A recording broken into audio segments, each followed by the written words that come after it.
جابر بن حیان وہ پہلے سائنسدان تھے جنہیں دنیا نے کیمیا دان کا نام دیا۔ جابر بن حیان عباسی دور کی نامور شخصیت تھے۔ مغرب میں جابر بن حیان کو خیبر کہا جاتا ہے۔ یہ دراصل لاطینی زبان میں جابر کی بگڑی ہوئی شکل ہے۔ جابر بن حیان سن 721 عیسوی میں ایران کے صوبے رضاوی خراسان کے تاریخی شہر طوس میں پیدا ہوئے۔ جابر بن حیان تجرباتی کیمیا کے بانی ہیں۔ اس سے پہلے کیمیا میں تجربہ کرنے کی کوئی روایت نہیں تھی۔ آپ وہ پہلے کیمیا دان تھے جنہوں نے باقاعدہ ایک تجربہ گاہ بنائی تھی۔ جابر بن حیان کے مطابق کیمیا میں سب سے ضروری چیز تجربہ ہے۔ جو شخص اپنے علم کی بنیاد تجربے پر نہیں رکھتا وہ سخت غلطی کرتا ہے۔ ایک دن جابر بن حیان کو تجربے کے دوران میں ایک محلول سے بھورے رنگ کے بخارات نکلتے ہوئے نظر آئے۔ ان بخارات نے تانبے اور چاندی کے برتنوں میں سوراخ کر دیے۔ جس برتن میں تجربہ کیا جا رہا تھا اس کا رنگ بھی اتر گیا تھا۔ ہاتھ لگانے پر جابر بن حیان کی انگلی بھی جل گئی۔ جابر نے اس محلول کا نام تیزاب رکھا۔ بعد میں آپ نے اسے شورے کا تیزاب کا نام دیا۔ جابر بتاتے ہیں کہ صرف شیشے اور سونے کے برتن ہی میں یہ تیزاب رکھا جا سکتا ہے۔ انگریزی زبان میں اسی شورے کے تیزاب کو نائٹرک ایسڈ کہا جاتا ہے۔ جابر نے ایک ایسا مایع دریافت کیا جو سونے کے برتن میں بھی سوراخ کر دیتا تھا۔ سونا چونکہ بادشاہوں کے استعمال کی دھات تھا، اس لیے جابر نے اس نئی دریافت کو ماء الملوک یعنی بادشاہوں کا پانی قرار دیا۔ یہ مایع آج تک اسی نام سے پکارا جاتا ہے۔ یہ دراصل شورے کے تیزاب HNO3 اور نمک کے تیزاب HCl کا آمیزہ ہے۔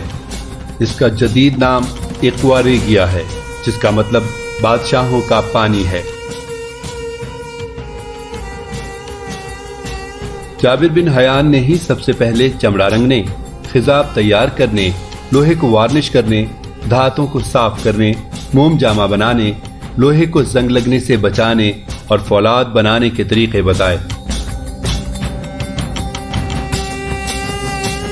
پورا انبیق جابر بن حیان کی قابل قدر ایجاد ہے جس سے کشید کرنے، عرق کھینچنے، جوہر نکالنے کا کام لیا جاتا ہے۔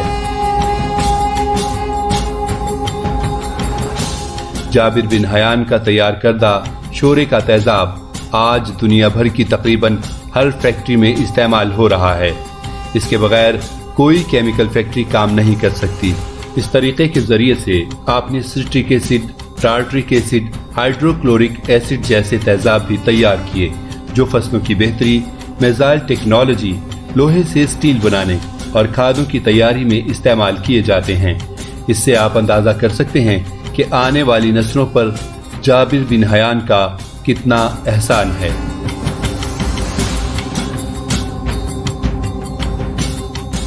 صدیوں پہلے جابر بن حیان اپنے تجربات کے ذریعے سے ایٹم کی اندرونی ساخت جاننے کے بہت قریب پہنچ گئے تھے۔